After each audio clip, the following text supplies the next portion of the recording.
Good evening and welcome to the Voice of the People. My name is Lois DeMayo and I'll be hosting this evening, and my co-host is Joseph Villano. Good evening, Joe. Nice to be with you tonight. I'm going to introduce the characters. I resemble we have Jeetha Cottrell. She is running in Area 1.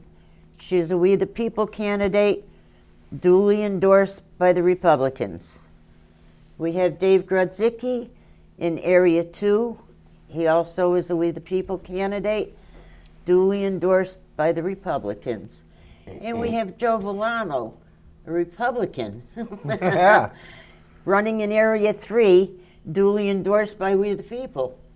Good evening, everybody. Good evening, Lois. Good evening, Lois. Maybe we can start out with what you've done so far in preparing. Well, I've had a couple of fundraisers. I'm passing out lawn signs right now, palm cards, getting them to door-to-door houses. A lot of work. I had a meet and greet at Banana Brazil, which turned out very, very nice. And I'm going to have a meet and greet at the Senior Center October the 23rd at 11 o'clock. They invited me to come there, which should be really, really nice. Very nice. So I've been talking to the people on the street and see what they're looking for in the change in Meriden, and most of them want a lot of change on the city council. And just getting out there, and the people are very positive about this upcoming election. They're looking forward to it. Good. Yeah, So am I. yeah, yeah. Like G has just said, I have also been out there putting up a lot of lawn signs all over the city in various places, also getting requests and delivering them. I've been up on Broad Street near the intersection of 691 doing my sign waving and greeting and getting a lot of positives, a lot of people waving and honking their horns, and which boosts your spirits. And Sure. also talking with a lot of people. As everybody knows, I'm usually all over town, so I get a lot of interaction with a lot of different people, a lot of different questions. The referendum comes up a lot because a lot of people say, well, the referendum opened up a lot of people's eyes. You had almost 6,000 people voting, so they're looking forward to the next step in changes. They want to see changes. So that's what I'm hearing from a lot of people. I have my palm cards out. I've posted on Facebook a lot of information, and that's where I am today. So rain coming in the next 2 days, you'll still see me out on Broad Street. Good for you. Good for you. Joe. So, I mean, there's a lot going on. You have a lot of things going on in the city, but for me, getting out there, meeting with the people, I'm always out there with the people almost every day. So, just getting the word out on what's going on. Like G said, a lot of people are talking about the change that they're expecting to see in the city. But, we all as candidates and previous candidates all understand the hard work it takes, and I admire what you guys are doing out there because it takes a lot of work. And in fact, I always tell people when they want to run for office, it takes a lot more work to get into office than it does to actually, serve in the office. Yes. So, we're just out there every day doing what we need to do to make sure we get our message out there to the people. That's great. You got any questions for your fellows? Yeah, so thank you for letting me co-host tonight. I know you're feeling a little under the weather, so I'll try to. I want to talk a little bit more substance because that's what I care about. Everybody talks about the platitudes and what we want to do this and that, but let's get into some substance. Like Area 1, let's talk about the shootings that's been going on downtown. Okay. If we look at Springdale now, and it's kind of moved from Willow Street over to downtown. So what's your idea for things to do to try to get that under control? Well, I'm glad you brought that up, Joe, because I sit in my living room and I hear the gunshots. Being a former law enforcement, I know the difference between firecrackers and the actual firing of a gun. And it amazes me because it's like there's a sudden spike in this in the last month. We just started hearing the gunshots in the last month. I don't know if it's gang related. turf related, I'm not sure, but I want to see more visibility with patrol in the downtown area. I know there's been a decline in that patrol area. I've not seen them.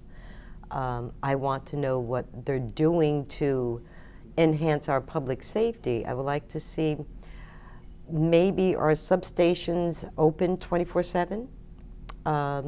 Get some foot patrol in there. We used to have walkers. Get some more foot patrol in there until people see the deterrent that's happening in downtown Meriden, and maybe we can kind of stop it before it gets worse. Now, do you feel that it's imperative that to get the community involved? We disagree on some things, especially when it comes to neighborhood associations. Yes. A lot of us don't agree on that.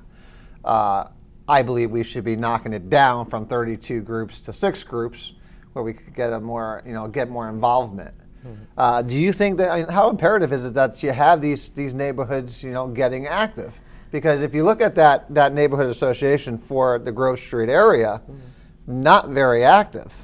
So, and it's one of my things I've been going after is that if you get a bigger group there, maybe you get some more interaction with the residents there.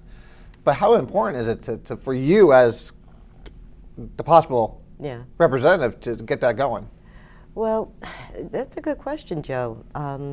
Going to the meetings at the Neighborhood Watch, my area, you get maybe 5 to 6 people, maybe every other month, and it's gotten to the point where hardly anyone's showing up now.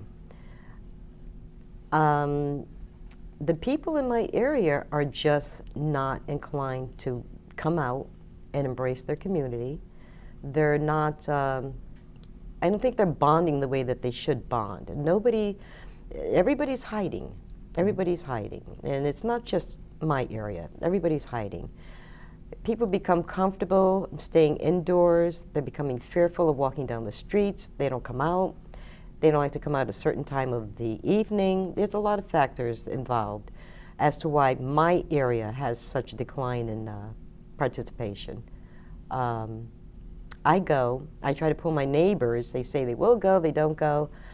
But I think if you, I don't know, we need to get out there and maybe do a canvas of the neighborhood and just ask people, are you willing to participate in your community? Community watch, set up a community watch.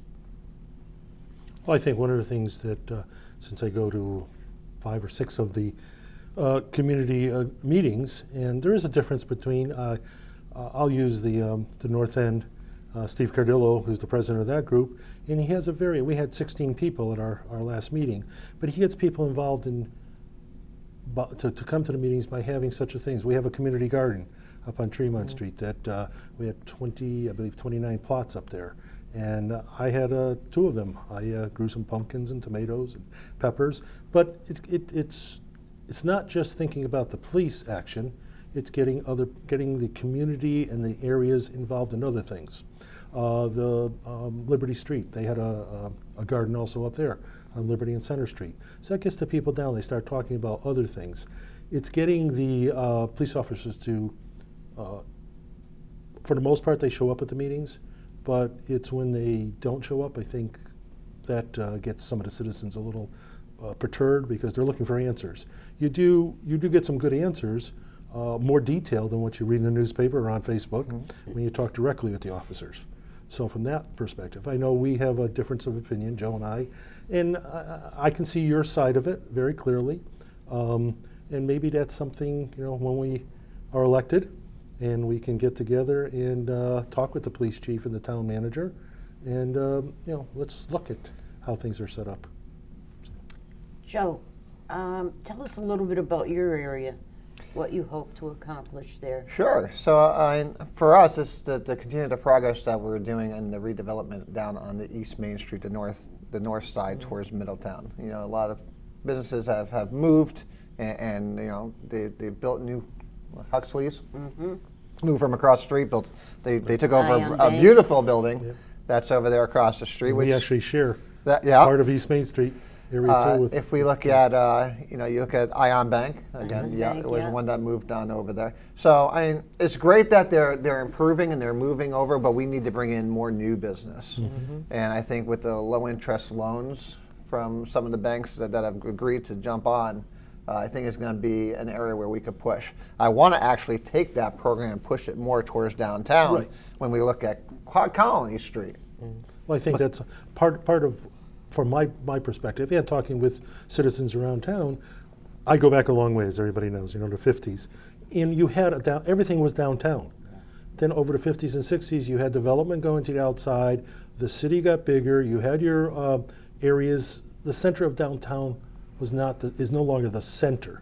It's the center as geographically maybe, but we've got to think about the other areas, like Joe said, what's going on up on East Main Street, what's going up on South Broad Street, North Broad Street, my area, what's going on up there. People have got to realize that downtown as it was is gone. Right, we'll never it's see not it coming as back. we knew it, exactly. Um, So it's a rebirth, and we're going through a difficult labor. Okay. Well, I mean, it's self-inflicted. Yes. That's what people need to understand, that this is a self-inflicted wound that we're taking on, because people in government, especially in our city, are addicted to grant money. They're Yes. addicted to bonding. right. And then, to give away 80% of tax abatement over for developers that are already getting low interest loans from the state and federal government, getting grants from the state and federal government. And it's Section 8, which is guaranteed payments. Their risk was extremely low to begin with. And now for the city to turn around and offer 80%, it drops over the years. But I mean, you tell me one person that's bought a business, a small business, what these abatements were normally designed for was for small business to get through those first 3 years, which are most important. And trust me, I know, because I'm a small business owner, and it's tough. It is. It is. It's yeah. tough when you're paying taxes. I now have 3 trucks coming. I have one here, and my truck is worth almost $200,000. I'm paying taxes on that for the city of Meriden. That is a lot, and that's what these abatements were really designed for, is to help the small business, not to give to multi-million-dollar corporations who are building something for almost no risk at all. Okay, now what about all of the housing that's going up? Well, again, when I say it's self-inflicted, when you take state money, you take federal money, you take these grants, it comes with stipulations, and the mixed housing, which is just another word for affordable housing. You can't bring in business, you can't redevelop an area where it's people who can't spend money there. Right. Because no business, and 24 Colony is a perfect example of Exactly. that. I was just going to bring that up, You Joe. they will not take the risk of coming in there and spending hundreds of thousands of dollars to get it going Just to, when people aren't there to actually patronize them. Just the ventilation. I mean, well, the they're walls, the empty bathrooms. spots. Yeah. That's they've what got to put that all in the there.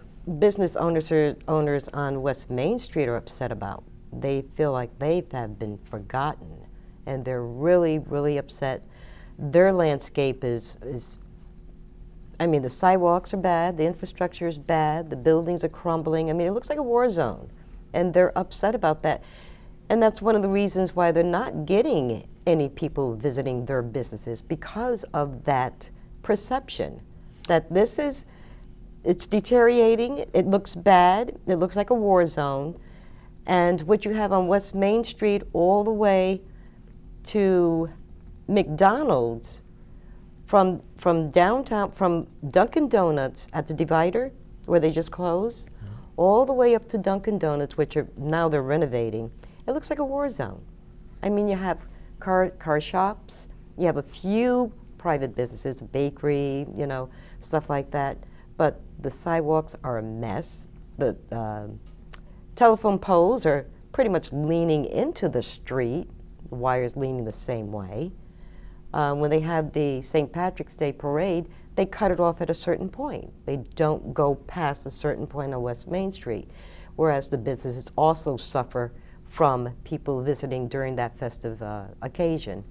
The owners there, they're just feel like they've been forgotten, and I tend to agree with them. They look like they've been forgotten. You were talking about, the sidewalks and the roads and everything, and I have to share a little story with you. We've got a brand new road going up Main Street, going up the hill. It's nice. Today, I see blue lines around the water things, so they're going to be digging it up already. Really? Around the manholes, The water. The water. Holes. all the water. Yeah, the because- water. Well, we've got, fortunately for us, with the state, what they did on Broad Street.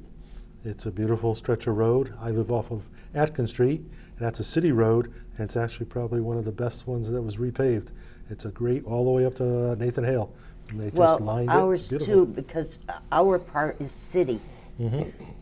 But we got Main Street down the hills is state, yeah. which haven't done anything. But the city has paved quite a few roads. And I know my daughter lives up near Gracie Avenue. That whole Yes. Gracie Avenue has been paved all the way up to Hicks Street. Yes, Well, it is. we do have an extra $406,000. $406,000, which I believe Right. they're meeting on as we sit here. Or we Yes, met Yes, on they earlier. are. finances Yes, they meetings. are. The Yes. finance It's committee is 5:30. meeting Yeah. now, and Then when I see that it's going to be dug up already, I said, Well, I had the same issue up on Broad Street, and what it was, they had to, after they finish it, they came in with a circular saw to dig around the manholes to replace them. So at first they dipped when they finished. Now it's perfectly level up there. So that's part of the process. I don't know if that's the same thing the city's facing with the water mains, but Broad Street from East Main Street all the way up to Berlin Turnpike is a very nice road now. is that state? That's Yeah. state. Then Atkins is city. So from the Dairy Queen right up the hill to the Nathan Hale, nice road. Very nice. Just as long as Very everybody good. maintains the speed limit. Yeah, 25. right. 25 and until on the Atkins. plows come. We'll see what that looks like in the spring. Yeah, right. I mean, again, and people on the north end, we're very concerned with that 1/10 of a mile on Broad Street between 691 and Twist Avenue, which now they've reconfigured into a quagmire, which nobody can figure out. But it's a little tough up there for. I just came through there, and it probably took me, a good 4 or 5 minutes ago from Atkins Street to get onto 691 because of the setup that state came in and reconfigured. But they're working on it, and hopefully everybody gets used to it and doesn't abuse it, as I've seen some people doing. Yeah, yeah. Joe, you got any? yeah, let's get into the budget. So Oh, it's the always my most favorite Yes, time of the yes, year it is is. budget year. Money. Yes. So let's talk about the budget. I mean, if we look at what happened last year, you had the public referendum. That's right. So it went from 4.6 down to 3, and then back up to 4, and then up to 7 when all was said and done. Yes. So 7% tax increase. So of course they're praising themselves, they're patting themselves on the back that there is no tax increase. So let's talk about next year. Right. We found $1.5 million this year, which still nobody could explain where it came from. Exactly. So do you think that 1.5 should now be taken out of the budget? Or do you feel that, and use that to kind of lower the tax rates for the citizens next year? Or do you still think that we should be just staying at the same level? I mean, what's your idea for the budget for next year? I would love to see a zero budget. That would be great if we can use that 1.5 1.5 million 1.5. towards the budget. Let's use it. Let's not go out and spend it on something else.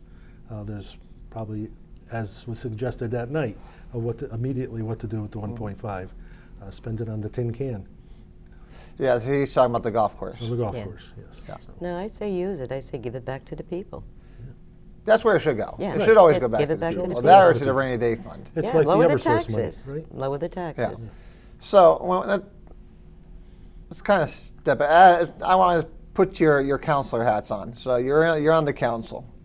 How do you prepare for budget time? I mean, for me, I already know my ideas would be, department heads are probably going to hate me because I'm going to be visiting each and every one of them, and I want to know where all their money Right, goes to. right. Because again, I'm a numbers guy, and I think that there's a lot. When Guy Scaife was here, Yes. we found a lot of places Yes. where money was being stored Right. Yes. on projects that ended 10 years prior. Yep. And these are the type of things that, for me as a counselor, will be very interested to find out, are those accounts still open? Right. And where is that money going to? Where has that money gone to over the years? Well, coming from private industry, when we had to do a budget, we were told, do the budget 0 or less. Right. Don't come out right away with telling me that you can go ahead with a 2% increase or a 3% increase. My subordinates, I would tell them, tell me what's going to happen if you do 0 or a 1 or 2% less than what you received the past year. So you're all for 0% budgeting Let's starting see from the there? effects. Let's not automatically go with an increase. What is the effect if we have a 0? Well, they're going to turn around and tell you that you got Unions. your 2% union Right. contractual, that's going to go up either way. So, but again, $1.5 million in savings we already found this year. You're You gonna pretty find much more. knocked that out. Right, Just right. with that 1.5 Right. And million. they're looking at different departments right now to move money around. I think because that each we're department need to seeing be some audited. have more money than Oh yeah. what they needed, right? We already heard that going on. So I mean, so for me personally, it's the 1.5 million plus the neighborhood Plus initiative, yeah. revamping that, getting the sergeants and Events. lieutenants back in. That takes another $1 million. So remember, every time you have these NI officers off of what their normal duties are, you have to provide overtime to backfill right, those. Right, That's right. And that's at $1 million a year. right. So that's very important that people understand that, which is why when I talk about my solution of bringing in sergeants and lieutenants, they're not on the streets. So they have a lot more time to do the meetings and actually, again, you have someone who is in authority that could take care of things immediately instead of an NI officer who has to go to their sergeant Right. and then he has to go to the lieutenant, to the captain, and then it goes on its way up. Yeah. So having district managers is a more efficient and productive way of doing things. And I think that's where I want to see it. So take that 1 million plus 1.5, and you just taken next year's normal increases right out. Right. So now we've that got gives you that taken 0%. care of, and then and let's see if we can do better than 0. Oh, absolutely. Well, let's generate some revenue. Right. At the same time, and Well- that's going to bring me to my next Yeah. Sure. my We next need to question. generate. Listen, and I think we've all had this discussion. I've had discussion with Republicans too. We can't just be the party or the slate of no. Right. We have to make money. If the Right. city makes money, it goes back to the people in lower taxes. So how can we get the businesses in there, make it easier for them to not go through all the red tape? I know Riata's just recently come up with some great suggestions. And yes, we need to increase our revenue base and get businesses in here. Not only for the revenue, but how about for people to work also and stay here in Meriden and work here in Meriden? Well, and that's a very good point that you brought up, because that's the most important, is making sure the people that live in the city are working. Right. Right. Because Get when to they're the working, jobs they're first. making money. Right. That's right. And it'd be great to have businesses come in and have an incentive from the city to say, hey, we did it for when we built the high schools, Right. where they're required to have a certain amount of residents working on the project to get certain discounts. And I want to kind of spread that out to small businesses. Right. If you open a business here in Meriden and you hire a certain amount of Meriden residents, Oh, yes. you get a tax cut Right. because they're going to make that money, they're going to spend that money here. Yeah. You know what I like to see? I like to see the Chamber of Commerce getting more involved and Well, let's move them getting back businesses in downtown. here. Let's move them back downtown. I couldn't understand Well, why it they doesn't moved make out any of. difference where they are. I mean, Well- we're talking about the city of Meriden. If they get involved, I would like to see them get involved and helping to bring businesses back. And like you said, getting the banks involved for these low interest loans and getting the people of Meriden, just get them back. But you I want know- to see my area thrive, okay? Because There are signs on every door hiring. And why I see these people out with the signs, homeless, Well, that's a whole nother subject. Yeah, I would say That's a statewide. I mean, there's a lot of, if you've been following Issues. that online, Yeah. there's nobody homeless in Meriden. I mean, you got the shelter, if that's the problem. But I see them trucking them in. I saw 2 of them being dropped off on Broad Street. And then later they switched spots. Right, but that's not I wouldn't consider that to be a homeless problem more than someone trying to listen. If Not they're work. making, if you've seen some of the videos that have come out about some of them and what they're making every day, I think it's a business. listen, that's what it comes. It is a business for them. It is. Oh, And yeah. it's a source of income, and it's a great It source is. of income, It obviously, is. Sure, it's all because tax-free. they're making a ton of money by people giving them money. And one of them has made a YouTube video, just showing off all the money they've been making. Well, you know the problem with this, and I understand, Lois, the problem with this is that you have a few now. Next month you're going to have more because nothing's being done to curb it. Well, it's tough to curb it. I mean, because again, Not really. where's the start? If you because again, it's a First Amendment First right. Amendment right. They're not doing anything. They're holding a sign. If you start there, where does it end? Political signs? Can we stand outside? Like me, I'm outside. Dave, you're outside in the corners Right. every day. Right. Does it go? Does it Listen, stop I don't there? want to infringe on anyone's So it's freedom of speech. Right. Should You it be know, the Yeah, but citizens you're not just asking for money when It doesn't you're matter. waving your sign. I'm asking for a vote. right? I'm asking for a vote. It's the same I thing. cannot Well, understand why. I'm you know, looking at it as a standing public there for safety 8 hours, issue. maybe they make $10. No, Oh, they're they make making a lot more than that. No, where they that can make. You get 25 cars, give them $5. How much have they made? tax-free. Tax free. Are you They serious? if you've It's seen really some of the videos tax-free. online, you'd be very amazed at I've how been much they're behind making. people. They just stop and hand yes. the money. It's a business. Yes. It's a business. It's a It's a business, and business. it's something I- not only and a lot of people don't understand that it's the First Amendment right. Why can't we stop it? Why can't we do this? Why can't we do that?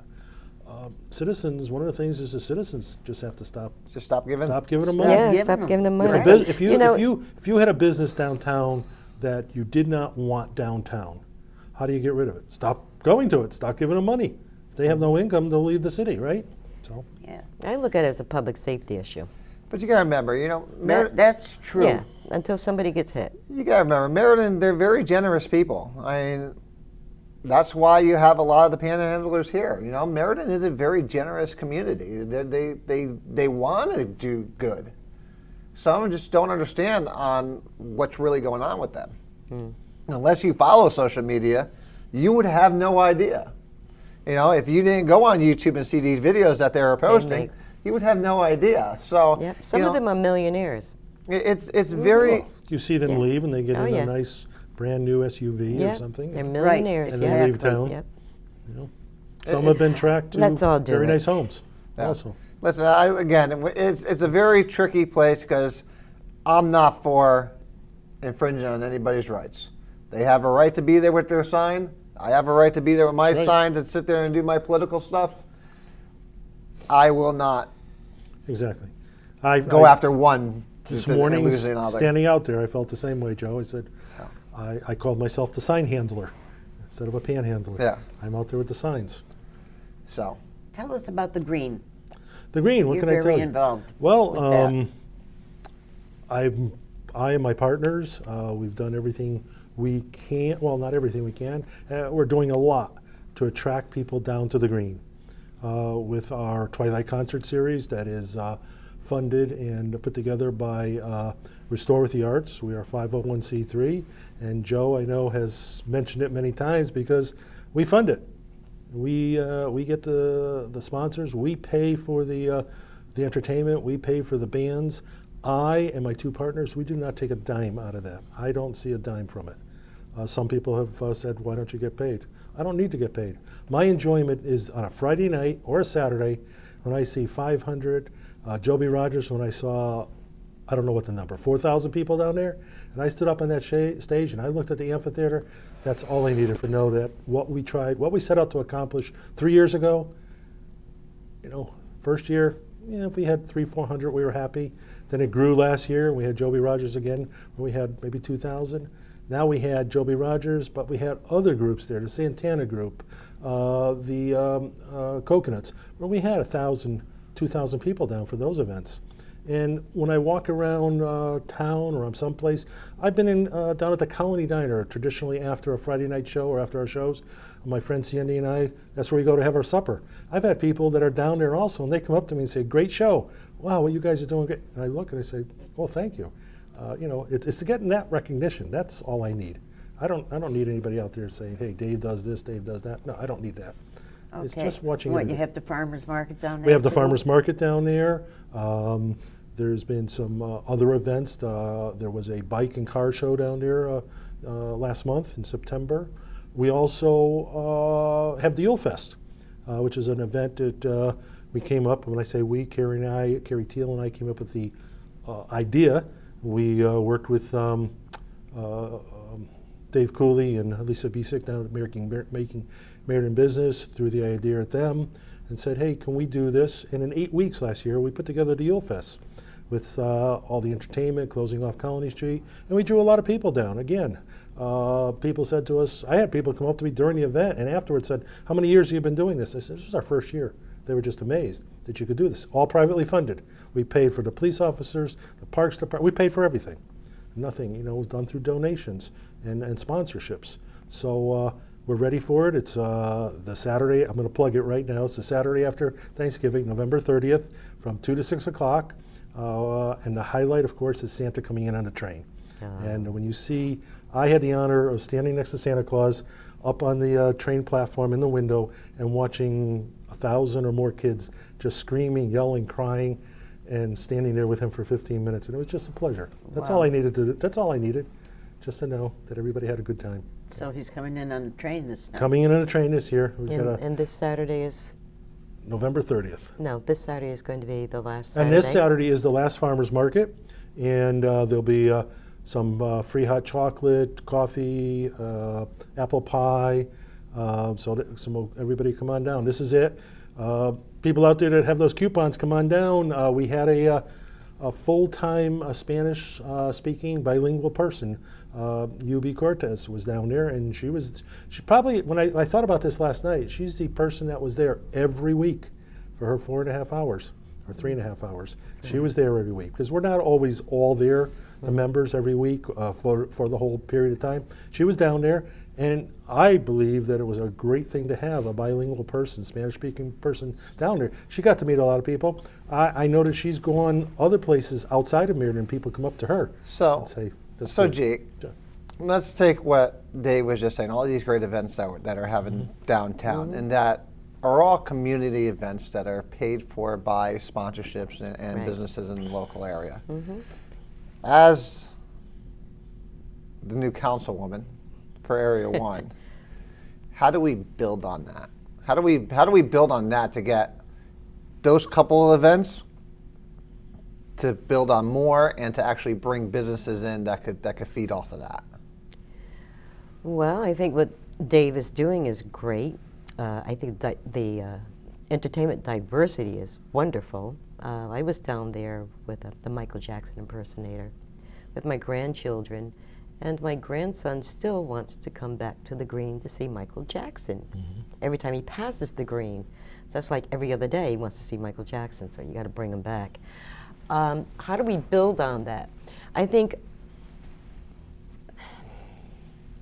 if Dave keeps doing what he's doing and expands on that and just branches out like a little spider web, just branches out and start bringing in all areas of Meriden, because you did it once, you can do it again and again and again and again. When you start building up that amount of people coming into downtown Meriden, one, after they're excited, they want something to do after that. They want to go and visit something, eat something, do something. When we start bringing the people in that vast amount, you start pulling in people unknowingly because of the excitement, because of the camaraderie, because of the friendship, because of the bonding that people feel when they're together. I think it's great, and I think businesses are going to start capitalizing once they see that there's money to be made in downtown Meriden based upon your events. I see that happening. Right, when we've already had, we had the success of one of our food trucks, Mr. Taco, opened up a business downtown. We have the New York Deli. We have Pueblo Nido that has now expanded. and has a dining room. So things are slowly happening. I don't want to take credit for that in any way, but I'm happy to hear about it. Well, it's Okay? true, Dave. It's something that Steve Robichaud and I talked about many times. It's what and I Carrie say. Teal, we've talked about it. Someday, having events, and I know that just recently there was an individual came up. I think it was a couple of people came up from Wallingford for the bike and car show, and they came up on a train. I mean, we've got but their problem was when it was over, the train wasn't going to be leaving for an hour and a half, so they called Uber to go home. They didn't have any place to go to, Right, no place to right, stick around right, to. right. Okay, so yes, we Now that have our those Dunkin', places our where people Dunkin' can Donuts come is in. closed. We so- are Poblanito has applied for a liquor license, so that'll be good, So Okay. What about the Old Cabin Restaurant? What are they calling it now? well, that's upstairs. That's what is it? 105 lounge, 105. 104 lounge. Yeah, 105 105 Colony. Colony. Yeah, that's upstairs. Is that thriving? Is that doing business? I believe it is. I believe on a club. I mean, Yeah, they had a yeah. couple of events where they had couple of car shows down in the parking lot. I know that there's a car club that has been working with them to hold their car club events down and back in the parking lot. Hopefully the businesses are there. I don't know how Honey Spot is doing, but I did see something recently. Honey Spot, they're trying to sell. They're trying to sell. Yeah, I don't want to Yeah. be negative, but they are trying to sell. So what can we do to further expand things? Yulefest, we're working to get, last year it was Colony Street, we're working, and we had the coffee shop involved, but we're working to get some of the other businesses on West Main Street, at least up to the Y, Yeah. involved in this year's Yulefest. We're still working out those details to see what we can do to get them Yeah. involved. So let's kind of switch gears here. Okay. So we talked about the budget. We talked about investment in different areas. Let's talk about bonding, because the city loves to bond. Mm-hmm. Now the city put in a rule that you're not supposed to bond above 3%, which of course that went right out the Right, window that's with. gone. That went right out the window What are we at, within 150? three or 4 months after they thought about it. So, what type of projects do you feel should be bonded, and which ones shouldn't be bonded? And I'll just throw a couple out there. Okay. Let's start with the ones that are already on the table. Mm-hmm. We have the golf course with the banquet hall, and we have the hangars over at the airport. Right.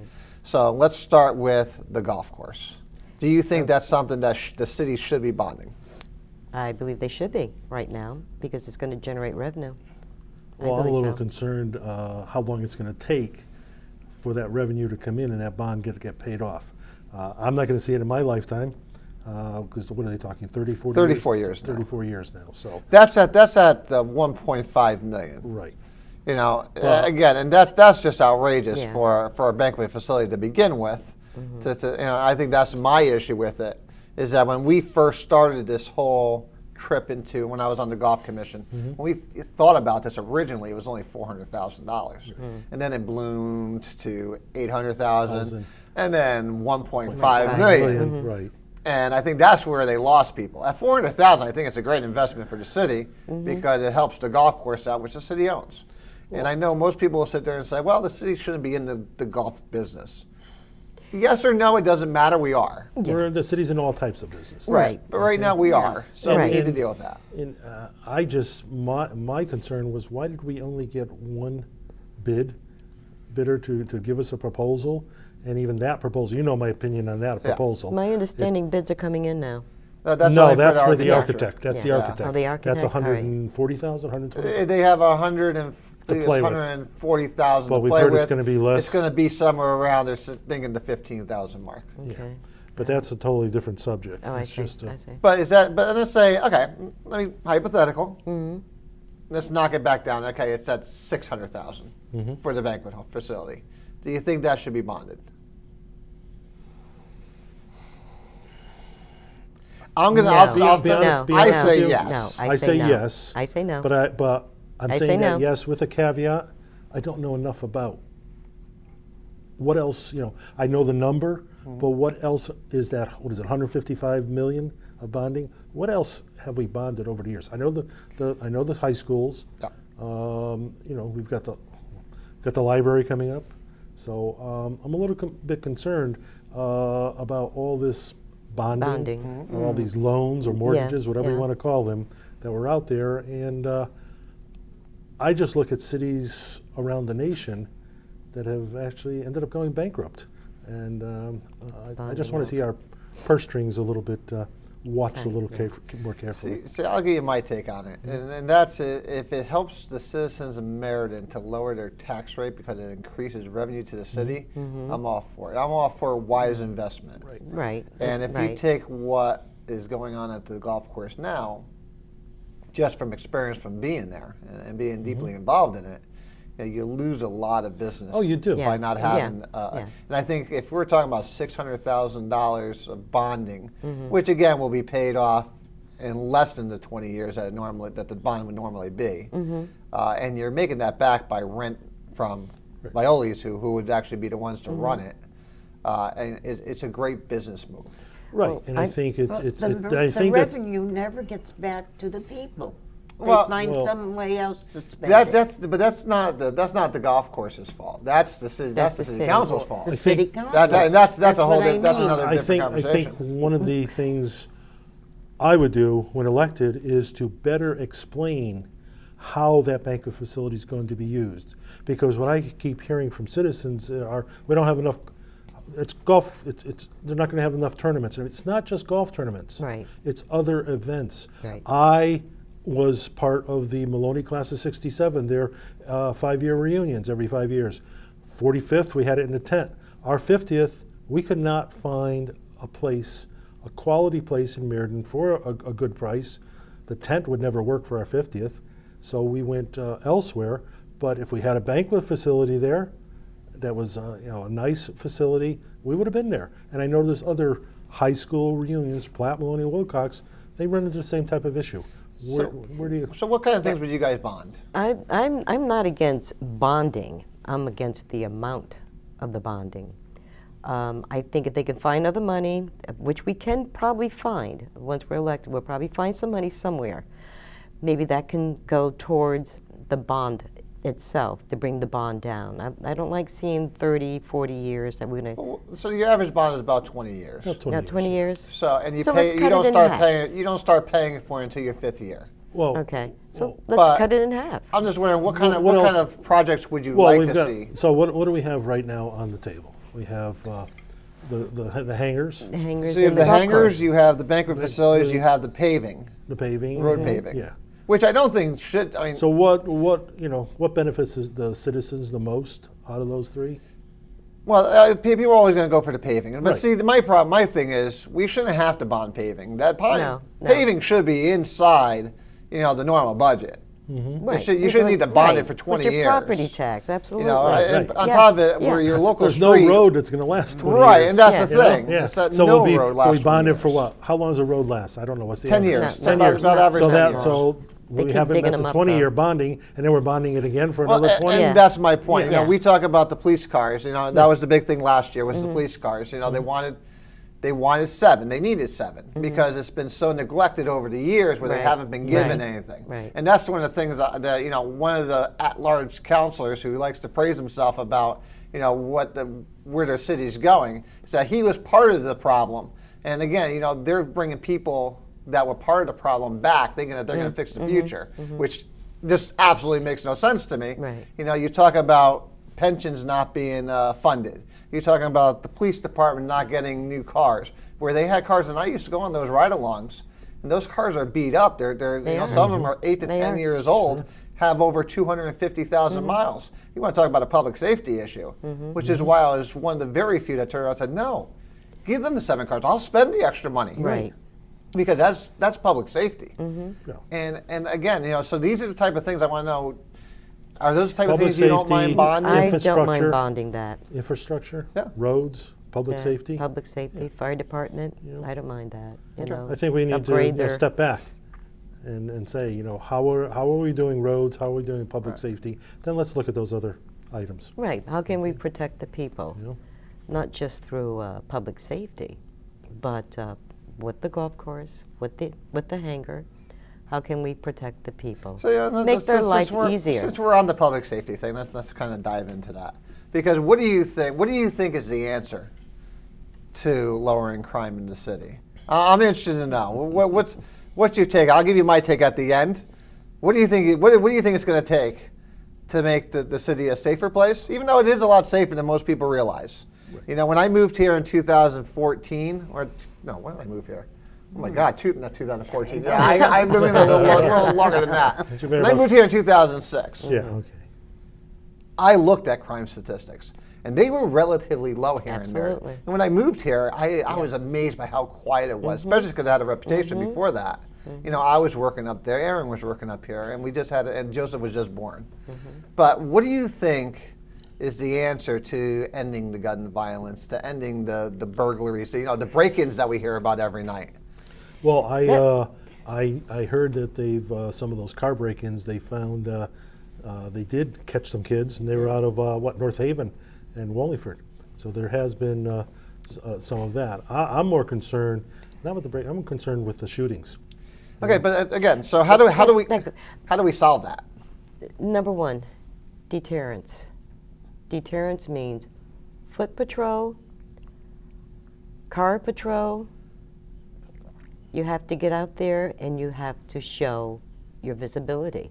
That's the only deterrent that you do have. But That's at what all cost? you have.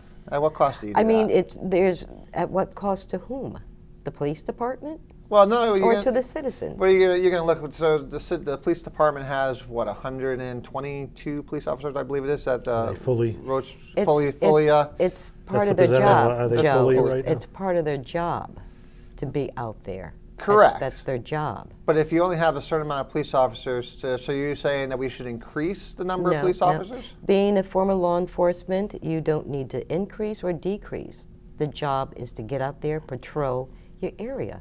I know what goes on, but they have to get out there and patrol. That's Right. your deterrent. I mean, I come You see a cop car coming, what are you going to do? Yeah. Here comes the cop, I'm going to break into this car right here and see if he catches me? Right.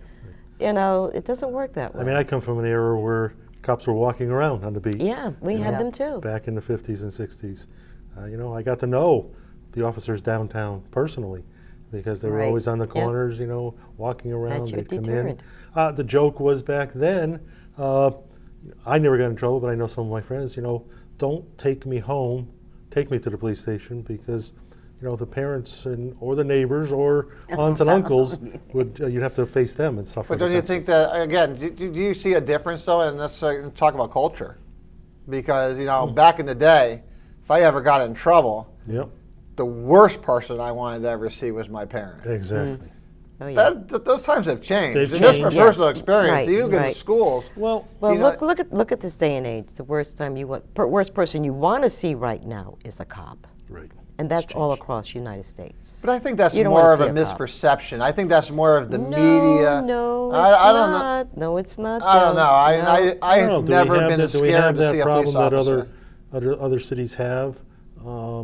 I don't think we have that here. All right, I've been here since 2006, as you, and it was relatively quiet, really, really quiet. I was happy that I could walk down the street, because I like to walk, Yeah. 3 o'clock in the morning, and you didn't hear anything. You didn't see anything. Nobody was out and about. You were safe. I can't do that today. But that's not because of the police, though. That's not the No, police. that's because of the uptick in the shootings in my Okay. area. Well, I mean, and the car break-ins. Right. My well, car was also stolen. One of the things I've heard is that what happened in the 90s with the Latin kings and the Bloods and everything, some of them, their terms are up and they're coming out.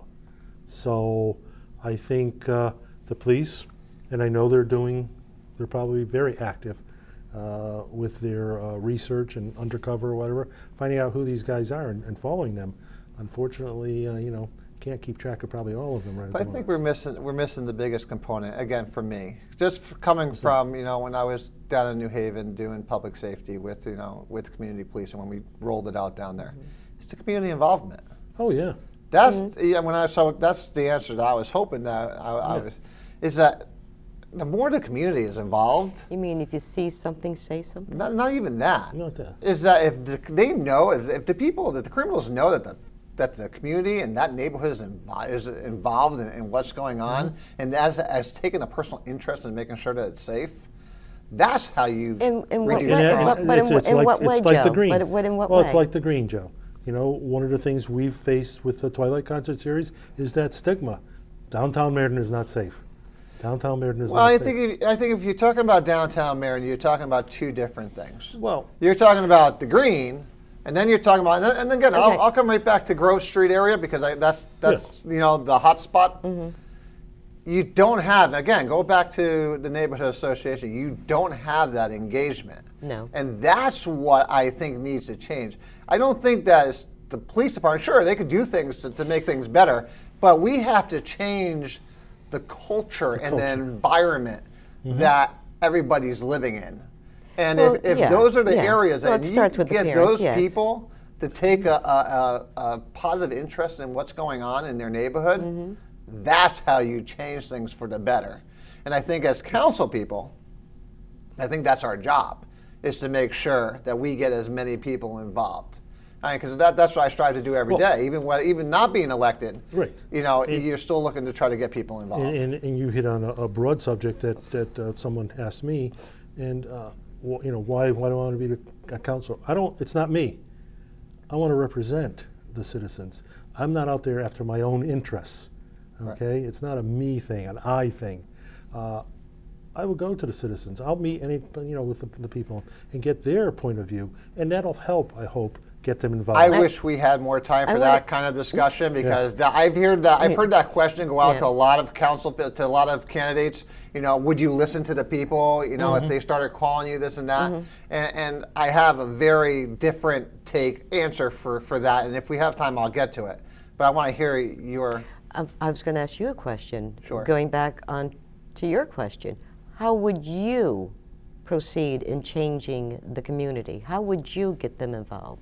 Not just by the community associations. How would you get them involved? Sure, that's the police department bringing real community policing to the city of Meriden. And when I say real community policing, I go back to my original thing is revamping the police department on how we do community policing. Not NI officers. NI officers are not going to solve the problem that we have here.